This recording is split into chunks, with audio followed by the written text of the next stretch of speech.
Hello. Welcome back. Uh to Umineko, When uh They Cry, where true. it's raining. Also, we we have managed to both crash our computers Yep. right before we're Good starting start. this recording. Very cool. Very interesting day so far. We are post timelines are going to be all fucked up, but as Yeah, of the timelines is recording super fucked. as of the recording of this episode, which is after episode 4 chronologically of us recording episode 4 of Umineko, I have uploaded a video, the first part of Umineko, which is recorded sooner than the first episode of, even the last 2 episodes of fucking part 1. Episode 1 is going to be. It's very fun times. it so basically, right? Yeah. The easy way to think about it is you guys get to be right alongside of us chronologically only for this episode. Like once we get out of episode 1, we're back into the past. We're back to the past future, you know what I'm saying? Yes, indeed. Um But for this episode, you guys are in the same timeline as us. and the next maybe like 6 parts or something. All right, Connor, I think Yeah. this is you. What? What? All right. I liked. For the listeners at home, started making wine at home. Let me tell you, it's weird crushing a bunch of fruit by hand. Yeah. Well, I had to smush up 3 pounds of pineapple yesterday because we're doing a pineapple wine. We're doing a pineapple and a strawberry wine to start. Yeah. And smushing 3 pounds of pineapple where the bag like started really big, and then by the time you get it down to the pulp, it's the size of your palm is a strange experience. Gotcha. All right, we're talking Badler here, yeah. Yeah. A news ticker popped up on top of the TV program we were watching. A disaster report told how many municipals all over were continuously Municipalities. sending out municipalities all over were continuously sending out rain, flood, and wave warnings. Of course, the raindrops beating harshly on the window were even more convincing. This rain's incredible. Still, when it's raining this hard, almost feels like it might stop at any moment. You wish. They said the typhoon's moving slow, so it might be like this all day tomorrow. And even a little bad weather stops the boats from coming. Whoa, George. George. Greetings! There it is. There it is. It looks like we won't be able to head out on Sunday after all. Just in case, I cleared all outside business from my Monday schedule, and I'm glad I did it. Which means, looks like we'll get to skip school on Monday. Living on an island's starting to sound pretty good. Come to think of it, Jessica, you gotta take a boat to school every day, don't you? What do you do when the boat stops running? Do you stay home when it rains and show up late when the wind's blowing, like King's Kamehameha? King Kamehameha. Oh, I need to be like half a second faster than you read, because you can notice it in the recording. Like if I shift your voice to like 0.46 milliseconds over faster, like your speaking goes with the it compensates for the stream delay. It's very funny. I see. But I can just like, well, I need to be faster when I hit the button, but also I'll do the 0.446 seconds on there and then move it back then when we're talking to each other so that it's not fucked up. If the boats don't come, I stay home. Still, it's not as good as it sounds. Usually I'm ordered to study by myself, and it's not that fun with someone standing right behind you watching everything you do. Yeah, during the rainy seasons, does the weather ever stay bad for a long time and make you miss a bunch of days in a row? Still, I get a call from my homework teacher every single day, who just hourly guide me on how I should teach myself and what I should turn in. She can't skip cool. Oof. She can't skip cool. She can't skip cool. Jessica's the coolest person here, by the way. She can't skip school as easily as you're imagining, Battler-kun. She's got to follow the rules for people that travel to school by boat and get a good amount of studying done. It'd actually be easier just to go to school. In my own room, I get distracted and can't concentrate. After being made to do nothing but workbooks for several days straight, it's pretty hard to handle all that mental stress. When I get into college, I really just want to go into some dorm and quickly say goodbye to this inconvenient island. Okay. By the way, what do you do when the weather's good in the morning, but then it gets so bad on your way home that the boats are closed? Do you spend the night at school? That actually happens a lot. Because of that, they've built some lodgings there for people who can't get back to the island they live on. That's where you'd spend the night. Sometimes when it gets really bad, you can't get back home for a few days at a time. Someone commuting to school or work on a train packed to twice its capacity might carelessly think that commuting by boat would be pretty interesting and fun. But it sounds like it comes with troubles of its own. I cannot imagine commuting by boat. Commuting by boat sounds fucking miserable. Miserable. Like, I hate commuting by car bad enough. God Commuting by forbid boat? fucking boat.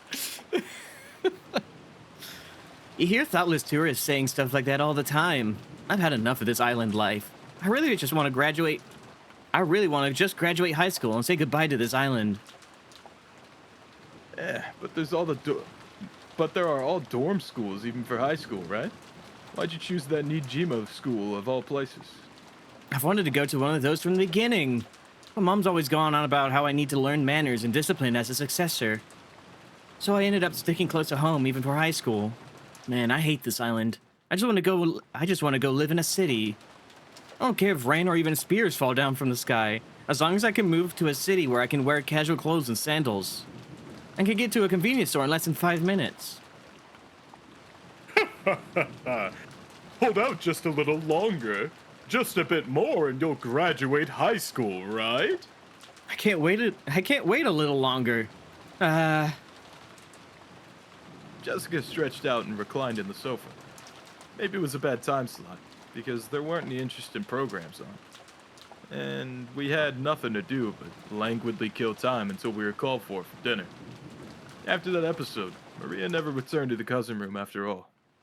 Aunt Rosa probably took her back to the mansion. It had to be pretty boring for Maria, all by herself while the adults had a confusing conversation. We thought we might as well head over to the mansion to see her, but the weather really was awful. And since there wasn't much time until dinner, we stayed where we were. At that time, we heard the sound of a humble knock. Jessica answered. Yes. Who was this? Is this canon? This is canon, ain't it? Keep clicking? Isn't it? It's either canon or Genji. It's 1000% canon. The preparations for dinner are complete. Please come to the mansion. Hold on, I'm checking Let's Play Archive. Please check in Let's Play Archive. I don't know where we are. Can you... It's this one. Yeah? Can you check... Yes, canon. What do you want me to look for? Can you check gamer chat, please? Oh, no. I opened LinkedIn.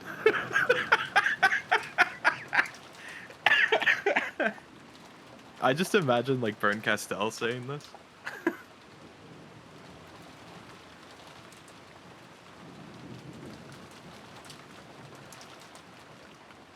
I'm unhireable. There's no job for me. The weird thing is, I can't get a single recruiter or hiring manager to argue with me. But no one can tell me why. Recruiters cannot get me interviews. Recruiters cannot get me interviews. Hiring managers will hire me. I think you meant to say will not hire me. Will not hire me, but not. none of them in 3 years has been able or willing to tell me why.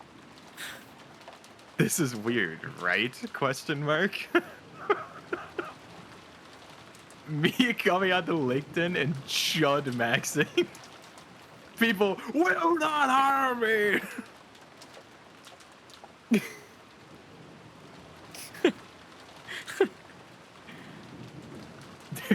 Dude, me reading that in Kenzo's voice.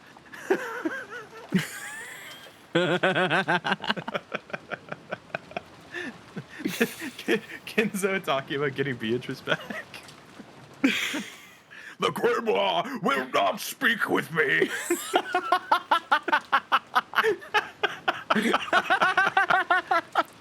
Wait.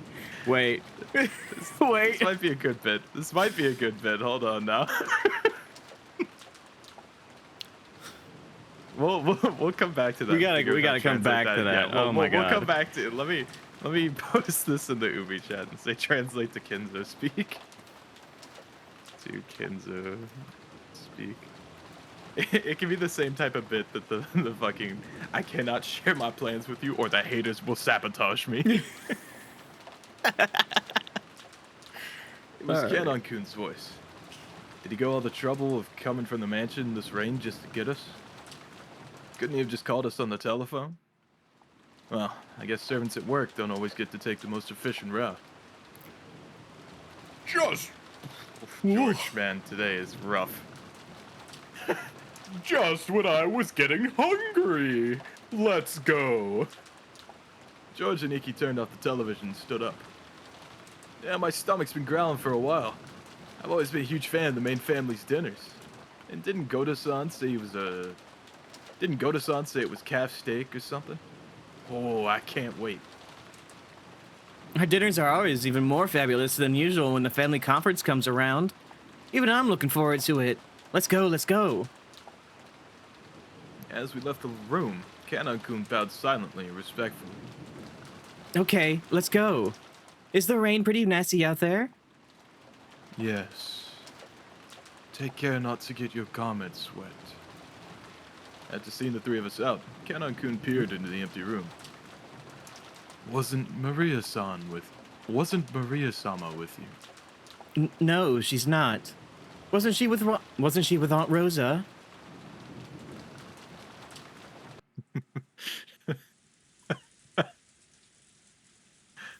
Hard cut to Maria in the back rooms.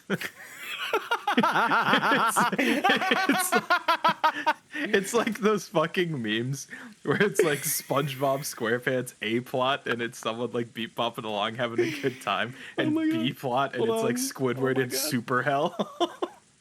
SpongeBob. Umineko A plot, the cousin's bullshitty about the future. What Maria's up to right now, fighting fucking demons in the back rooms. There's a specific image I'm thinking of. Where is it? Well, wait, here's Patrick. This was good enough. Oh, you'll have to post them. I can't Yeah, see yeah. them anymore. Oh no, Rosa was this is lying it. on- This is it. This is it. This is it. Yeah. Yeah. That is a fucking incredible edit to make for Maria. Throw that together for me, please. Edit me in like 3 weeks, 4 weeks. Rosa was lying on a Nope. sofa in the empty parlor. Nope, What? not you. What? Oh, it's What? neutral. Yeah. My Rosa bad, was my bad. lying on a sofa in the empty parlor, having fallen asleep before she knew it. She was bearing a burden that the children couldn't even imagine. That's why she only needed to let her guard down a little, before the weariness immediately dragged her into the world of sleep. Realizing this, Genji brought a blanket over to her. When he tried to spread it over her, her eyes snapped open, as though she'd been shocked with electricity. Thank you, Genji-san. When she realized that the thing that had touched her was just a blanket, and that Genji had been considerately giving it to her, she let out a sigh of relief. Did I wake you? My sincere apologies. No, it's okay. I hadn't planned on sleeping in the first place. What time is it now? When he was asked for the time, Genji checked a pocket watch that he took out of his chest pocket. It is slightly after 6 o'clock. Rosa gave her head a little shake when she realized that not much time had actually passed, even though it felt like she'd slept for ages. Even though she didn't feel rested at all, the drowsiness that had enveloped her must have been pretty deep. Thank you. I'll be fine without the blanket. I mustn't sleep at such a strange time. My sense of time has been completely thrown off. The rain has finally started pouring down in earnest, hasn't it?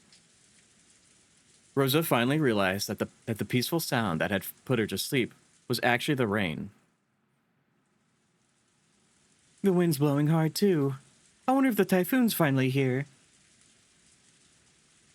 That's what they said on TV.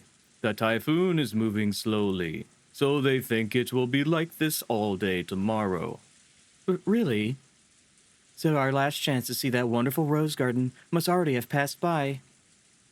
From the window, what she could see of the rose garden was completely blurred by the wind and the rain. Maria! That's right, what about Maria? I have not seen her. Did she not return to the guest house? Rosa knew her daughter's nature well, so a chill ran down her spine. Maria was stubbornly honest. If she was ordered to find something that didn't exist, she would look forever and ever, even in the pouring rain. No, the cousins left before I did, so Maria was alone. Unless someone told her to stop, she'd stay there even if it started raining spears. Why does raining spears come up twice? You know, Ryukishi, this strikes me as one of those, like, Ryukishi came up with this, and he was like, oh, this shit's fire. I think it's, you'll have to cut that. I think it is a, like, I think it is, I think it's both. Hold on, let me look up raining spears. Saying. Without even opening an umbrella. From anywhere? Oh, hold on. Il pet des halberdes is a French. I can't speak French. So it's the French phrase which translates as raining halberds as a spear. Yari ga futemo. It translates to even if its spears are raining down. Well, that's yari. Well, yeah, yari. Hold on. Yari? Hold on, now I gotta check. Oh, I think that's the katakana for yari. Yeah, I think, I don't know if you can see my mouse, it's right here. This is the, so, I think it is just a Japanese idiom. Anyway, I think it is just a Japanese term saying.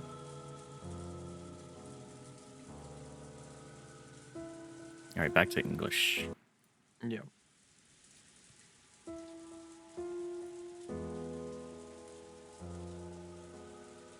This is Rosa. No, yeah, I know. Without even opening an umbrella. How could I have lost my control?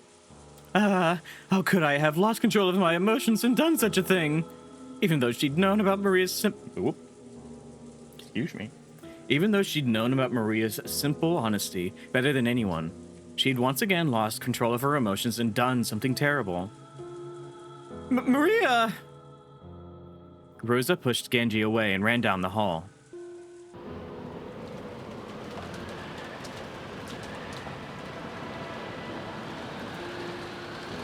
The outside really looked like a typhoon, and the rain was pouring down spectacularly. Maybe because of some aspect of the terrain, the winds weren't typhoon class, so an umbrella wouldn't be torn out of one's hands.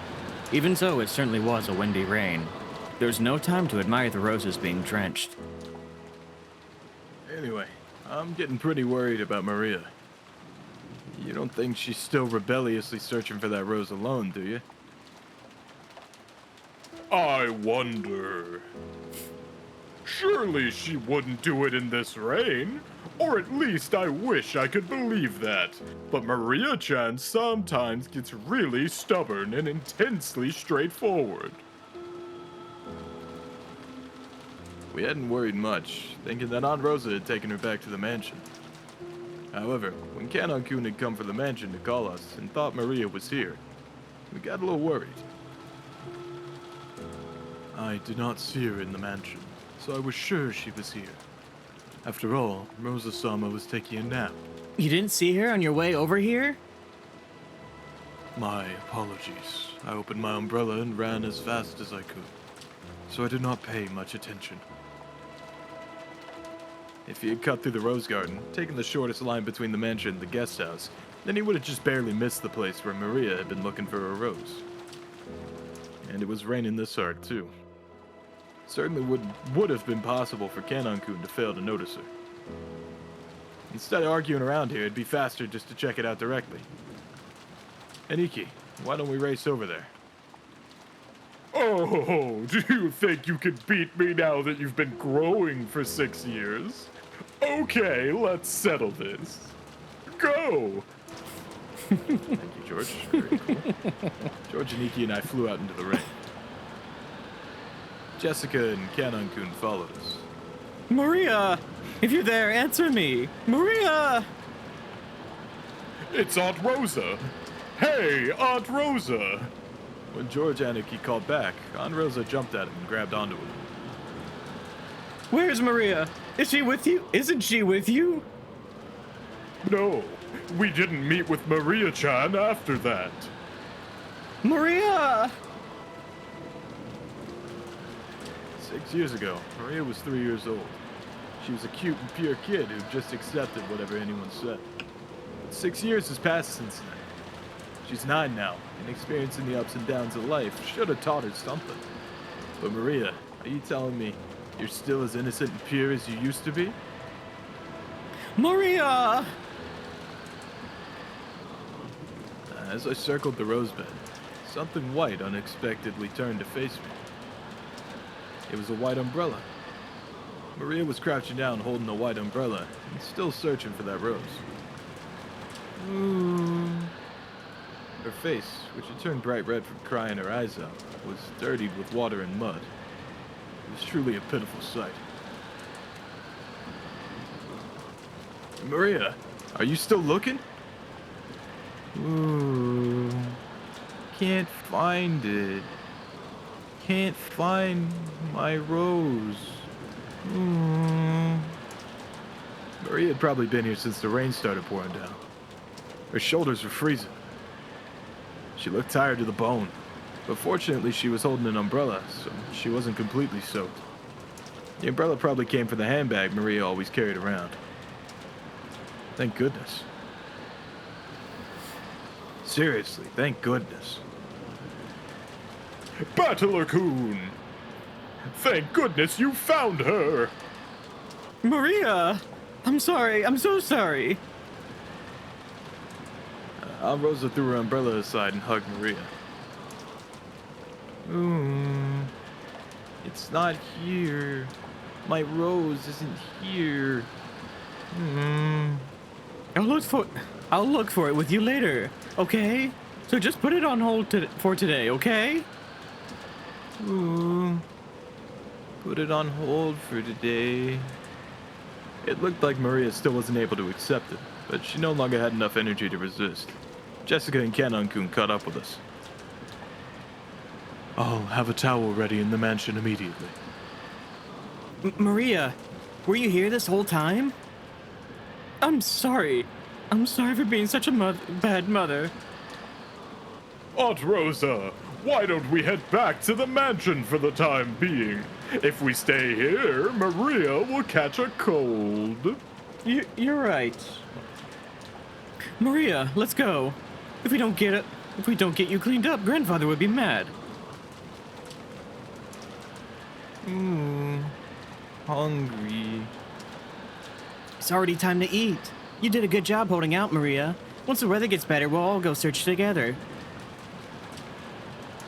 We couldn't stay in the rain forever. We took Maria with us as we headed back to the mansion. Maria apparently wasn't as worn out as I thought. When she remembered we were having calf steak for dinner, she started chanting, I'm hungry, ooh, ooh, and returned to her usual spirited self. Aunt Rosa didn't chide Maria for saying ooh, ooh. I see. So she had an umbrella on her. Maria sure is good at packing the right stuff. Ooh, I didn't bring an umbrella. Ooh. What? Then how'd you get that white umbrella you're holding? Ooh. I borrowed it. Some caring person must have brought her an umbrella. Normal kid would look for shelter once it started raining. but Maria was too stubborn to give up that easily. So, maybe that caring person gave up on telling Maria to find shelter, then decided to at least give her an umbrella. I see. We'll have to thank that person. Who was it? Ooh, Beatrice. The name Maria cheerfully mentioned was that of the island's witch. Rosa took a deep breath and asked again, trying to do so in a way that wouldn't damage Maria's good mood. Really? That's wonderful. So, who was it? Who brought you that umbrella? No. Beatrice. Ooh. Ooh. Maria immediately realized that her mother didn't believe her and started crying out unhappily again. So Rosa stopped pursuing the subject. It'd probably be faster to ask whoever lent Maria the umbrella during dinner, rather than ask Maria herself.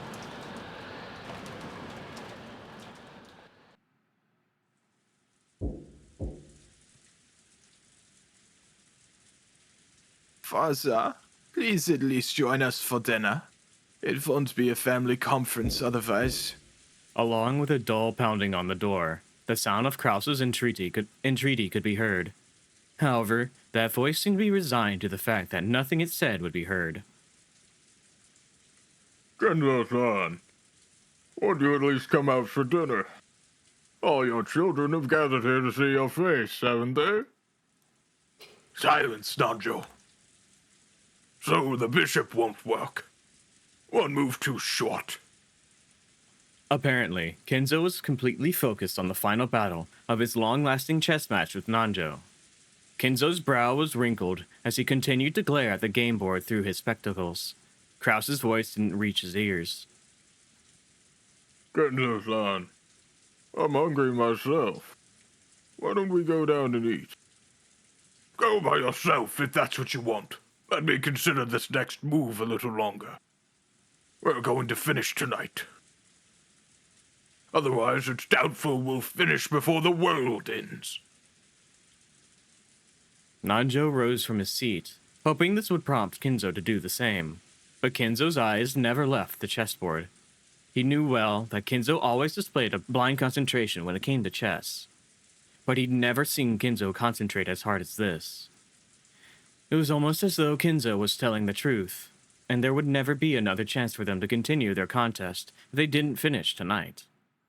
It seemed that, no matter how obstinately he called out to Kenzo, it wouldn't reach the latter's heart. Nanjo gave up and headed to the door that Krause was still banging on.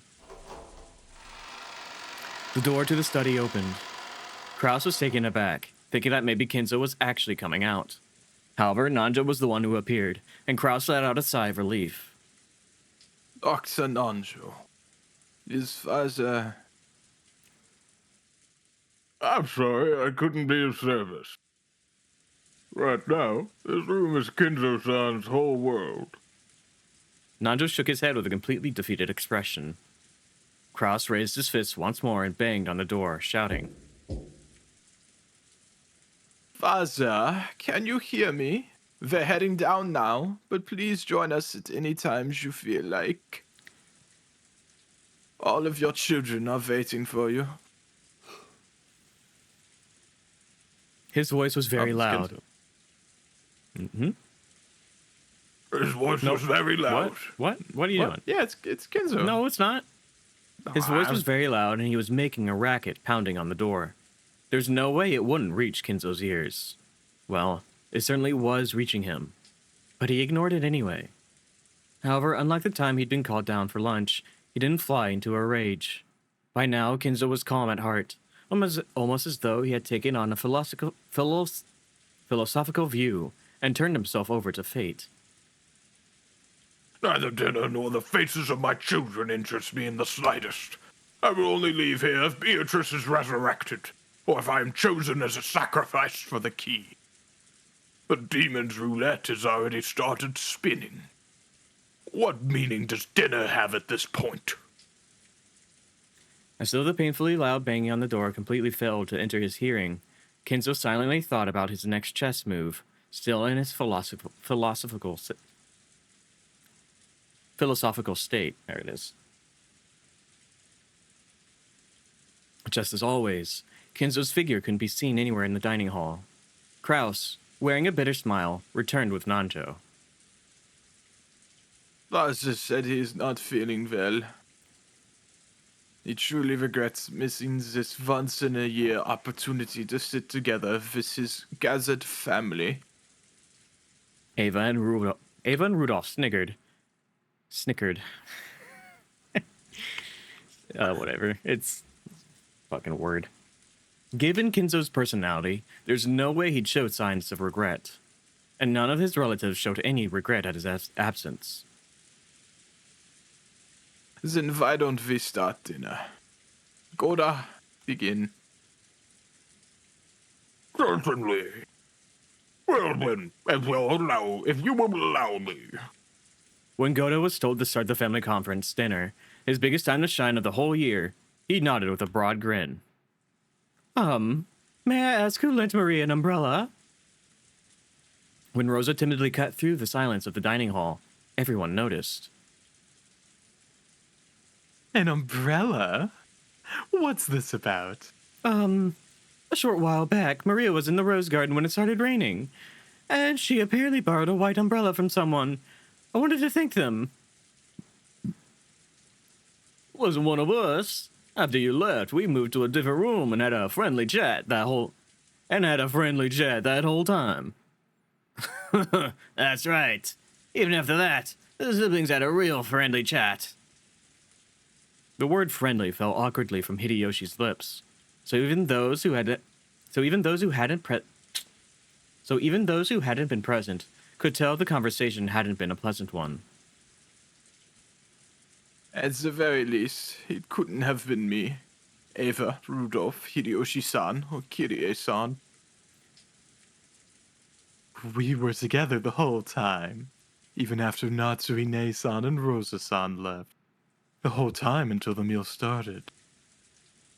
Nissan went up to study with Genji-san to call father. At that time, the rest of us went straight to the dining hall. So it wasn't one of us. Could it have been a servant kind enough to lend an umbrella? So was it you, Gohda-san? I've been in the kitchen the whole time preparing. My sincere apologies. Gohda looked slightly disappointed about missing this chance to show off. At that time, Shannon and Kumasawa appeared, pushing a serving cart loaded with hors d'oeuvre, right? Hors d'oeuvre? Hors d'oeuvres. Hors d'oeuvres? Yes. Hors d'oeuvres. I don't know. Yeah, it's one of those fucked up French words where you only pronounce like 5 letters in it. Hors d'oeuvres. Yeah, hors d'oeuvres. Then what about Kumasawa-san or Shannon-chan? Yes. Has something gone wrong? Because Shannon had come in part way, she shrank back, mistakenly thinking that the others were searching for the one responsible for some error. It isn't like that. It started to rain when Maria-chan was alone in the rose garden. After that, someone lent her an umbrella. Aunt Rosa said she wanted to thank that person. Ooh, Beatrice. Maria, her mouth a thin line, said the witch's name in a small voice. Now it's you. Aunt Rosa explained the situation one more time. As she did, Kumasawa-san cackled. Oh, it was it does. Shannon-san and I were preparing the rooms together, so we did not go outside. Yes. I'm sorry I wasn't able to be of assistance. Preparing the room? What do you mean by that? Because of the rain, we thought it would be troublesome for all the guests to return to the guest house. So the servants were ordered to prepare the guest rooms inside the mansion. Really? How thoughtful. Yes, it certainly would be rude to chase us outside in this rain. Could you give it a rest? Jesus. Yes. After receiving the order from Madame, Kumasawa-san, Kanon-kun, and I started preparing the rooms. Then became the time for dinner, so Genji-sama ordered Kanan-kun to go to the guest house and summon the children. Yes. So did Kanan-kun find Maria on the way to the guest house and hand her the umbrella? Ooh, wrong. The person who had actually received the umbrella denied it. Rosa was troubled. All she wanted to do was give a word of thanks to the person who had lent the umbrella, but she couldn't find them. And she thought asking like this, with everyone gathered for dinner, would work immediately. Then, was it you, Natsuhine-san? I'm sorry. After everyone's friendly chat, my headache was so bad that I have been resting in my room. Therefore, I did not go outside. Then, who was it? George-kun and the kids? That can't be right. No, it wasn't us. We were watching television in the guest house the whole time. Actually, we thought Maria had just gone back to the mansion with you. Then Kanan-kun came, and he asked whether Maria was with us or not. Then we first realized... Nope, that's when. Oh, that's when we first realized she wasn't in the mansion. I mean, if it were me, I'd grabbed her hand and pulled her under a roof before giving her an umbrella. Rosa was completely baffled. One by one, the relatives and the servants denied that they had done it, even though it really wasn't something anyone would need to hide. So by process of elimination, the number of remaining candidates wasn't large. Of course, it wasn't me. Right after it began raining, I visited Kenzo-san's room, and I was playing chess with him until now. Which means that it also wasn't grandfather. Wait a sec. Isn't it starting to get a bit weird? Alright. Aww. I think we've got everybody with their alibis, right? Do you have Yeah. a guess on who could have done it? It was Beatrice, right? I'm saying, yeah, pretending that it's not Beatrice. I'm gonna say that, this is a damn... It's a Genji angle. Genji was with Kraus. No. No? No. What do you mean no? I think Genji and Kraus are doing some shenanigans right now. So you think it was their plot to give Maria the umbrella? Yes. And the envelope? Mm-hmm. And okay, that implies a lot. Oh, I know what I'm applying. Why does Maria think it was Beatrice then? Gaslighting. So, you know, kind of like the dancing lions? Yeah. And like the two people in the costumes? It's Kraus and Genji doing that, but with Beatrice.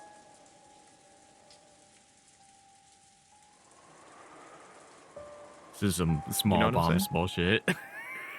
Yeah, bro. It's true though. Oh my god. It's real and true. Okay.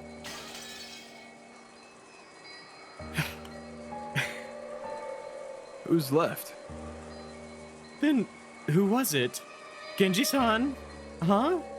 Wait a second. Don't get me wrong. It's not like I'm searching for some culprit or anything. All I wanted to do is, as a mother, thank the person who gave Maria an umbrella in the middle of the rain. Giving an umbrella to a girl loitering in the rain was something to be praised, not hidden. Despite that, no one raised their hand. Why not? Everyone started whispering about how strange this was getting. Calm down, Rosa. Why don't we just ask the person who was lent the umbrella? That's what everyone had been thinking since the beginning.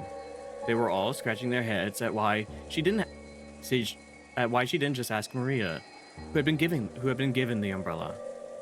However, Rosa bit her lower lip. After all, she already knew how Maria would answer if asked. Of course! Rudolph-kun here has got it right.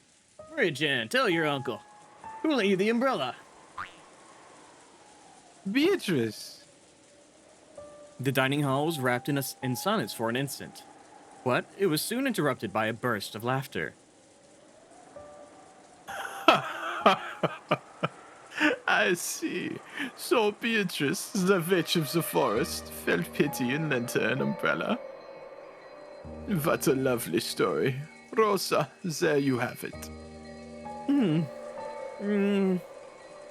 Rosa couldn't believe it. Even though she just wanted to say thanks for the umbrella, why did everything have to be so clouded in smoke? Ooh, just like Uncle Kraus said. Beatrice let me borrow it. Ooh.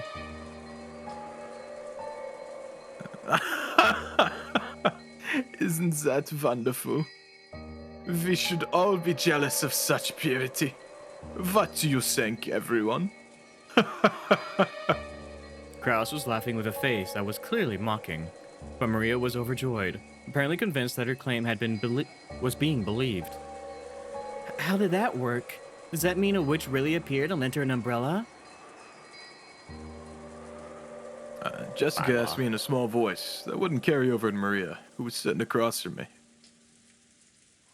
Has Maria ever been the type to make jokes?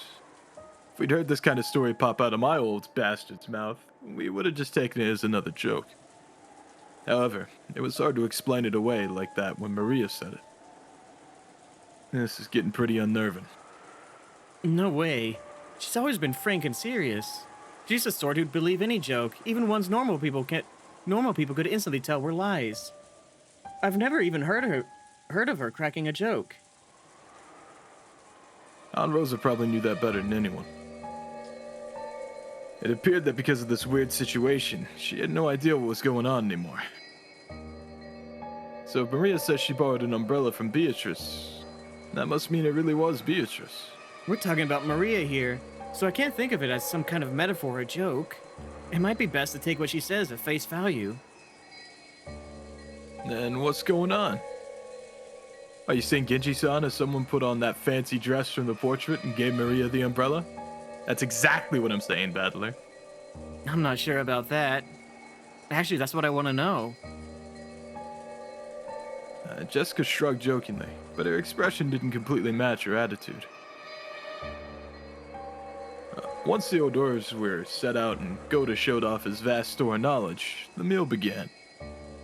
A couple casual chats broke out here and there, but they seemed somehow distant.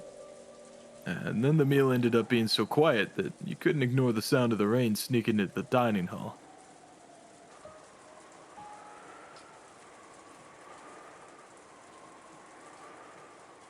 Kumasawa and Shannon, pushing the serving cart, ran into Genji and Cannon on their way to the kitchen.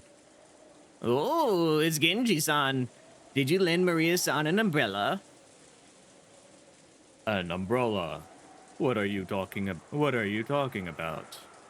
Well, I heard that when it started raining, Maria-sama was alone in the rose garden. It seems she borrowed an umbrella from someone there, but we don't know who it was. It wasn't me.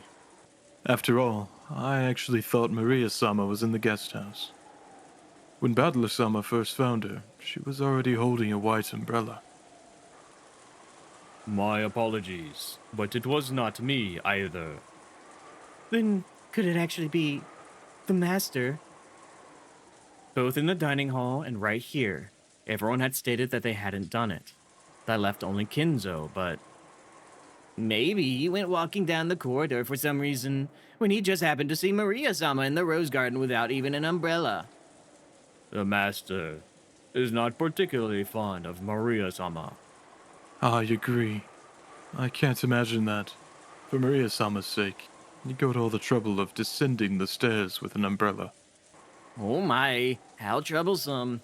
Does that mean the one who lent Maria-sama an umbrella really was Beatrice-sama? Oh, Kumasawa laughed, just like the relatives in the dining hall who had laughed it off. She couldn't think of any other way to break through the smoke veiling the current situation. Just then, the crisp sound of hands clapping twice rang through the hallway. They all turned around at once to see Gohda coming out of the dining hall. Okay, everyone. When serving the dinner, proper timing while setting the table is essential. Please immediately see to setting out the soup, Genji-san. The women are in the middle of an important job, so please don't get in their way. It was a Canon Dots. Canon. Oh, was it? Canon. Yeah. Canon glared at Gohda for being rude to Genji, a person Canon respected. Genji, realizing this, patted Canon once on the shoulder as a warning. Canon reluctantly turned away and returned his expression to normal. Obey Gohda's instructions. Hurry and prepare the dinner table. Come now. There's no time. Don't puddle. Hurry. There you go. Oop. Yeah. Gohda grabbed the serving cart from Shannon and steadily pushed it towards the kitchen. Then please allow us to return to the kitchen.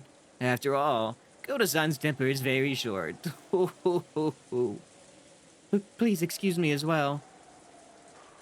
Kumasawa and Shannon left. Only Genji and Canon remained.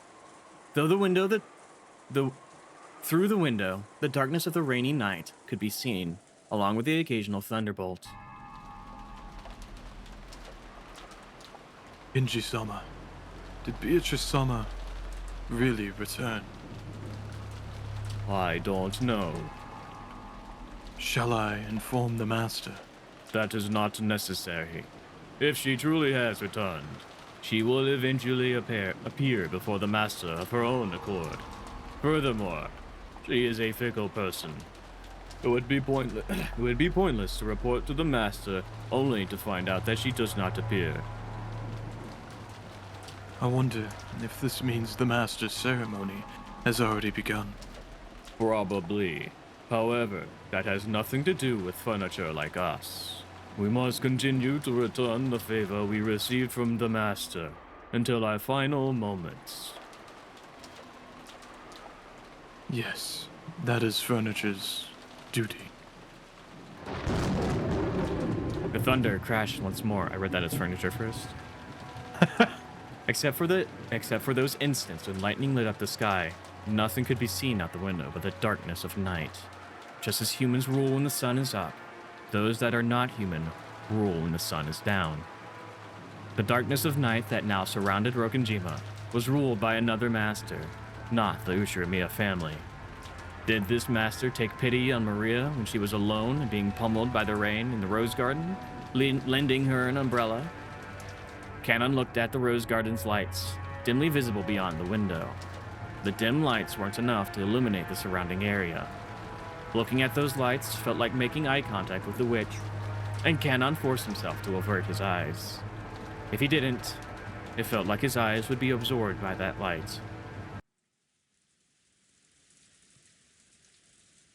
Can the weather change how people act? You often hear stories about how things like atmospheric pressure can influence people's moods and physical health. For some time now, everyone had been struggling to clear the gloomy atmosphere. But any conversation was quickly cut off, and in the end, the dining hall was simply filled with the sound of rain. It's probably Badler. Yeah, there it is. Yeah, At go to the some. very least. Dessert was some kind of chocolate cake, accompanied by pear sherbet. Sherbet. Sherbet. Gohda-san enthusiastically explained the recipe as soon as the final dish was presented. But I quickly forgot the details. The guest of honor, grandfather, was absent. The weather was horrible, and the identity of the one who'd lent Maria an umbrella remained a mystery. When dinner ended, no one felt even one bit refreshed. It was too late now, but I'd realized painfully that the taste wasn't the only important part of a meal. The whole atmosphere was also critical. Gohda-san, the supposed conductor of this musical piece called Dinner, did his best to enliven the place, dropping little jokes left and right, but apparently not one of them succeeded. After taking orders for after-dinner coffee, tea, and orange juice, he left for the kitchen. As soon as he disappeared, Uncle Kraus spoke. My. What a waste that the dinner Gohda worked so hard to create has met with such a gloomy atmosphere. Yes, absolutely. It just feels like nothing would taste good today. Oh, I'd like to know why you feel that way later on. I'll do all I can as your older brother to help cheer you up. Aunt Ava grimaced slightly. I'd heard she wasn't on good terms with Uncle Kraus, but it was pretty clear now. When I looked around, I noticed that my father and Aunt Rosa were also grimacing. Apparently, there was something besides the weather troubling all of them. Both Aunt Ava and my dad aren't looking too happy. Really? I don't think so. I asked Aunt Natsui, who was sitting on my right, but she seemed to be in a bad mood as well. She snapped back as if to say she was absolutely not interested. Well, our adult conversation got a little complicated. It isn't something kids like you need to worry about, Battle-kun. Isn't that right, Natsuie-san? Kirie-san? Uncle Hideyoshi laughed as he spoke, but without his usual brightness. So I could vaguely imagine just how complicated their adult conversation had become.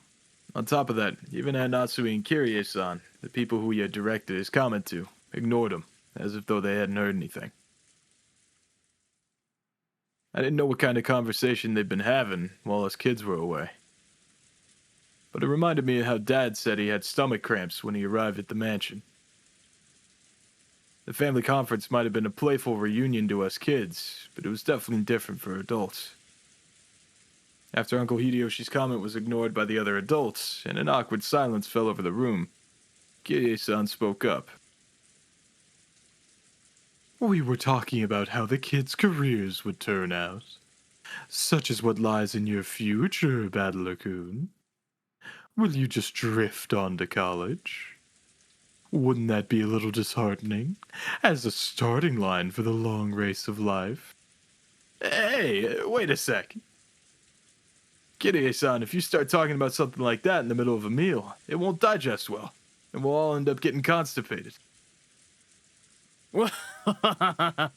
That's right. We were talking about Battle-kun's and Jessica-chan's careers.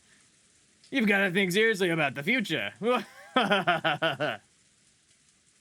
Hideyoshi hardly agreed, as if they really had been talking about that. But that was probably wrong. Kirie-san had obviously been trying to change the subject. However, if Kirie-san had determined that this was the best course of action for now, then she was probably right. Taking this into account, I cast aside my suspicions to the cause behind Aunt Ava and Dad's bad moods. At long last, the serving cart returned, filled with coffee and tea. Kumasawa-san and Shannon-chan served it to everyone. Gohda-san then explained that this concluded tonight's meal. If only the mood had been a bit more cheery, it might have been the best dinner of my life. It was a shame this best of dinners couldn't have been under better Jesus Christ! Couldn't have been under the best conditions. Woo! George Oni-chan, is dinner over now? Over? Yes, with this, dinner is finished. Don't be rude. Stay in your seat and calmly drink up. Ooh. Maria looked like she was really excited by the occasional crash and thunder. Maybe she wanted to quickly finish eating and run over to the window. She had been fidgeting for a while, waiting for the meal to end. Some people are afraid of thunder, while others find it interesting, and Maria was apparently one of the latter sort. Therefore, when she heard from George and Nikki that the dinner was over, a huge smile broke across her face. She then rose from her seat, took out her handbag, which she'd set under her seat, never having left it even while she was eating, and began fishing around inside of it. No one seemed particularly concerned by this behavior. What's that? Where did you get it? George was the first one to notice. As he spoke, Badler noticed too. They saw that Maria was now holding a beautiful, Western-style envelope. On the front of the envelope, the Ushimiya family crest, the one-winged eagle, was done in gold leaf. Furthermore, the fact that it was sealed with dark red wax made it clear that this wasn't something Maria had could have brought as a prank. Maria-chan, what is that? It seemed that Natsuhi had also noticed the strangeness of the envelope Maria was holding. Her voice sounded too serious for someone admonishing a small child, so the relatives around us... Oh, yeah, Battler. It seemed that Natsui had also noticed the strangeness of the envelope Maria was holding. Her voice sounded too serious for someone admonishing a small child, so the relatives around us finally noticed too. What happened, Natsuhi-ne-san? What is that? Maria? Where did you pick that up? That envelope has Kinzo-san's. When Nanja mothered that. Nope. It's so... When Nanjo muttered that, even as kids could understand why everyone seemed frozen solid. The envelope that Maria held was one of the Ushiromiya family head's custom-made envelopes for private use. In other words, it could only mean one thing. This envelope contained a message from Kenzo. Oh, what is an envelope like that doing here? Now that's an interesting thing to come jumping out at us. Just let me have a peek. Ooh, no way. I'll read it.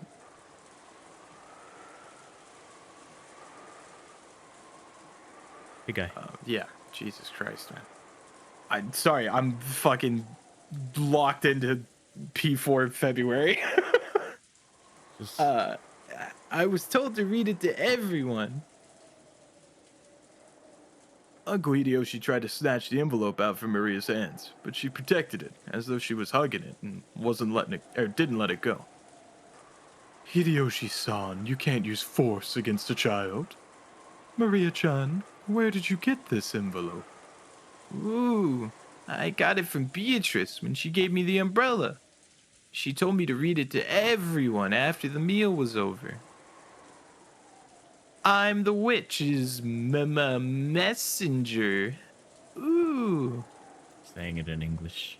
Messenger? The almighty witch of the island sure likes to mess around. Battler tried to joke about it, but no one laughed. I wonder what's written inside of it. Maria-chan. Ooh, gonna read it. Ooh. Maria casually opened the envelope. It was sealed only with wax, so she just had to remove the sealing wax to open it. That sealing wax fell onto the desk. Hideyoshi hastily picked it up and stared fixedly at it. He then set it at the center of the table, where Natsuhi, Kirie, and Nanjo stared at it. Imprinted in the sealing wax was a one-winged eagle, which was the Ushiromiya family crest and also Kinzo's personal crest. This is the family head's personal crest.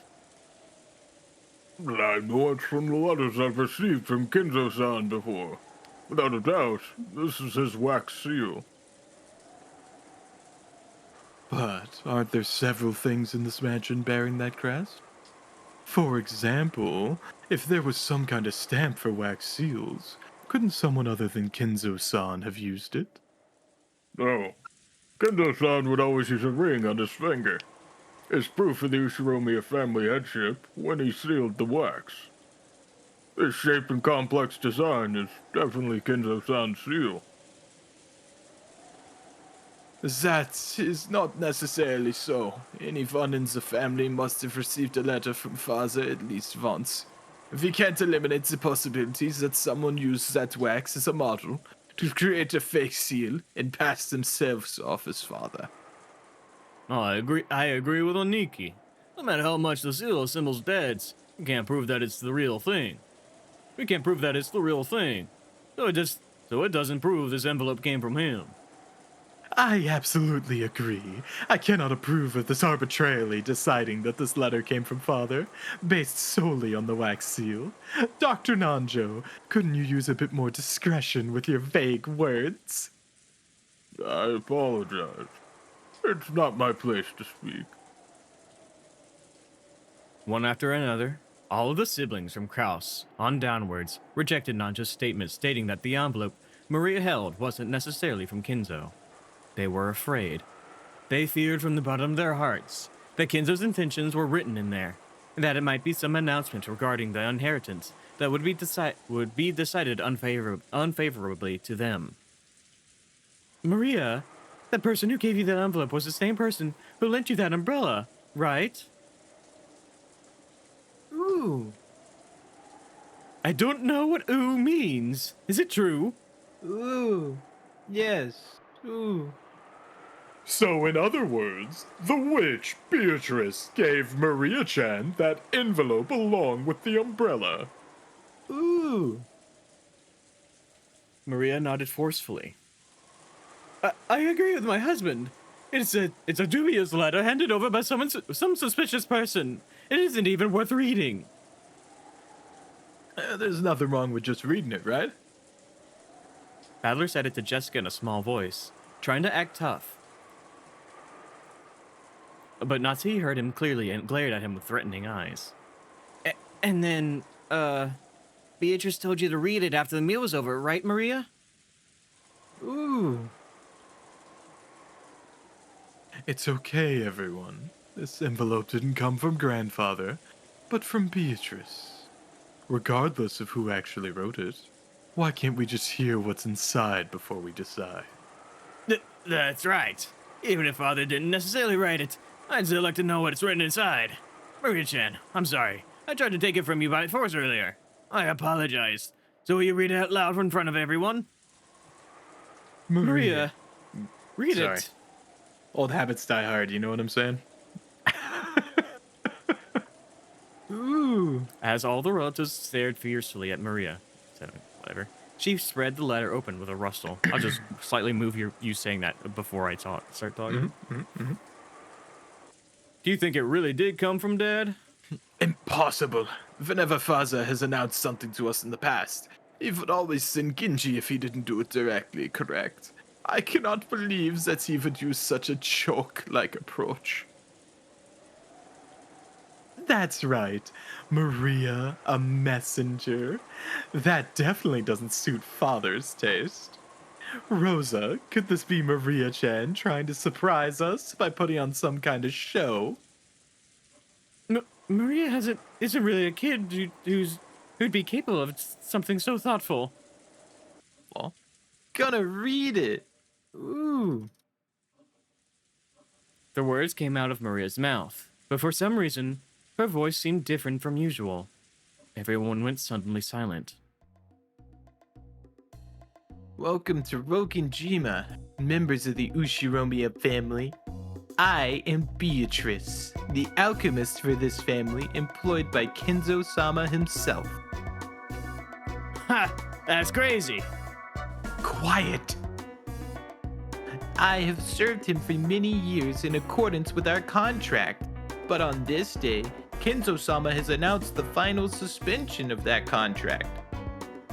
Therefore, I ask that you acknowledge my resignation from the position of the family's alchemist from this day forth. How foolish. What nonsense. I can't stand to listen to it! And now, there's one part of the contract that must be explained to all present. I, Beatrice, lent Kenzo-sama a vast quantity of gold under certain terms. One of these terms specifies that all the gold is to be returned to me upon the termination of the contract. Furthermore, I am to receive everything of the Ushiromiya family as interest. Ridiculous! Kraus? I don't know. I think Natsui, then Kraus. Oh no, it's Hideyoshi, then Jessica. Ridiculous! It's been ridiculous from the very beginning. How the fuck are you supposed to know that? Yeah, right? So, it's basically one of those things, right? Doesn't it sound just like one of those contracts with the devil? That contract has expired, so they came to collect with interest. Is she trying to grab some retirement money from her old age or something? Or for her old age? What a cheeky witch. Battler-kun, now is not the time to be joking around. Badler made a face as if to ask, if I can't make fun of this, what can I make fun of? So the adults' faces were pale, while others looked dazed. After hearing this, you may feel as though Kinzo-sama has been savagely ruthless. However, Kinzo-sama did append a special clause to the contract so that you would have a chance to preserve your wealth and honor. If and only if that special clause is fulfilled, I will lose my rights to the gold and the interest for all eternity. A special clause. What is it? Special clause.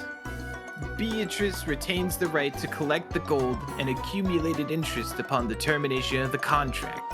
However, if someone is able to discover the hidden gold of this contract, Beatrice must abandon these rights for all time.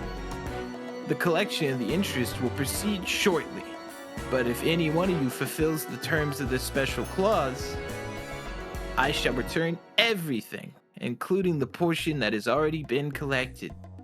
Furthermore, as of the first steps in this collection of Kinzo-sama's debt, I have taken possession of the Ushiromiya family head's ring, which signifies the passage of the Ushiromiya family headship from one individual to the other.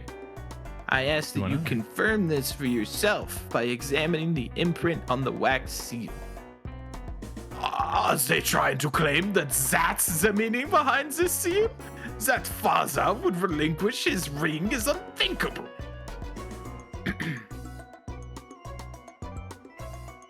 Kraus stared at the sealing wax as if trying to burn a hole through it. Ava and Rudolph were doing the same thing over his shoulder.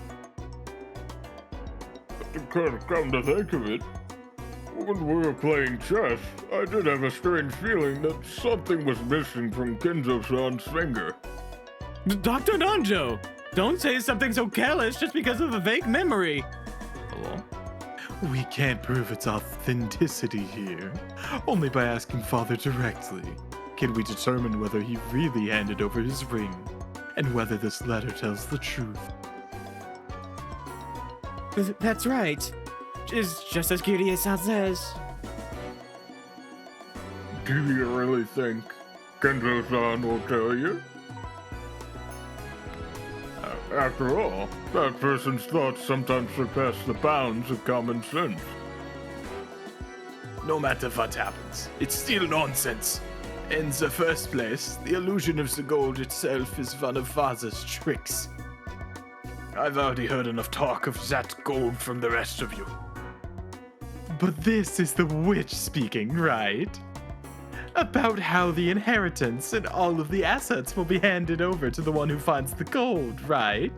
So maybe Beatrice-sama is Father's legal advisor, or in charge of his funds. We can't possibly trust some strange person who entrusted... We can't possibly trust some strange person who entrusts such a suspicious paper to a child. Oniki, we need you to be frank with us. Is it possible Dad's assets are being managed by someone you don't know? No, that's impossible. As the family head's representative, I control all of Father's assets. It should be impossible for anyone to do as they please with them without me knowing it. So this must mean that there are some assets you don't control, right, Kraus-Nissan? How foolish!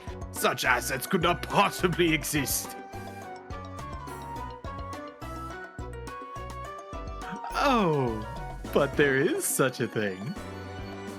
An asset of Father's that you don't control. There is no way such a thing could exist. No. No, there does.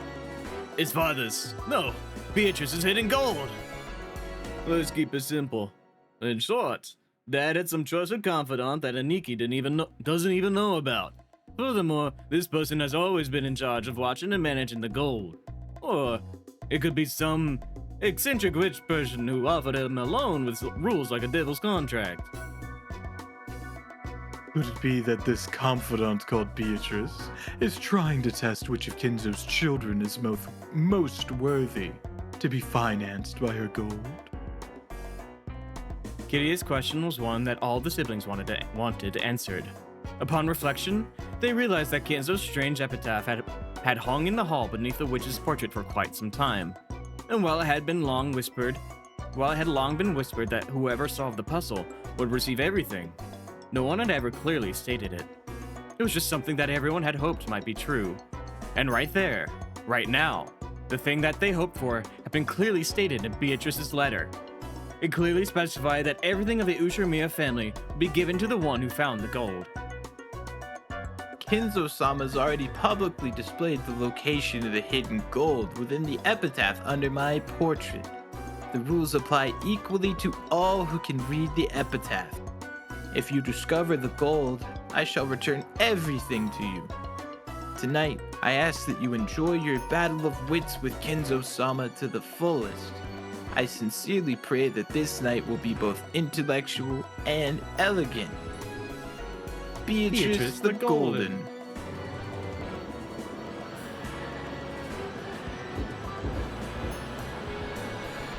Faja, I know you can hear me. Please respond. The door to Kinzo's study was being violently, harshly beaten against over and over again like a percussion instrument. The yells coming from the other side belonged to Kraus, Rudolph, and sometimes Ava. It was the siblings who were trying to intrude upon Kinzo's study to question him about the truth behind that mysterious letter. Kinzo was eating. An elegant tablecloth was set over the desk, and the fabulous dinner that had adorned the table down in the dining hall was reproduced here. Kinzo continued his meal in silence. Shannon, taking away an empty plate, looked uncomfortably between the door being pounded on and Kinzo's face. Everyone is calling for you, but what should I do? Leave them. God and my meals both hold silence as a virtue. Should I silent? Should I silence? Yeah. Should I silence them? There's no need. It does not even reach my ears. Kinzo enjoyed his food, apparently indifferent. Genji quietly lowered his head and took a single step back. As he did, Kanon, who stood in reserve like a shadow behind and to the side of Genji, opened his mouth. Maria-sama apparently received a letter from Beatrice-sama, so I'd imagine they want to test its authenticity. Has she started already then? Come, Beatrice. I have no shortage of coins to be wagered. Shall we enjoy this night to the fullest? I don't think I'll lose. Your smile will be mine for all eternity. If only I could see it one more time, I wouldn't regret losing my wealth, my honor, even my life. Well then, the roulette has begun to spin. Which pocket will the ball fall in? Or rogue? Or house takes all? Come, you may begin, Beatrice. I'll show you the power of miracles once more. Fucking love Fishy Aroma. Ah, this shit's so cool! It's such a good song. Well then, next time, we gotta go watch the Xbox conference. Yeah, we gotta go hear about We're- Xbox. Yeah, we're so late. Bye-bye! Bye.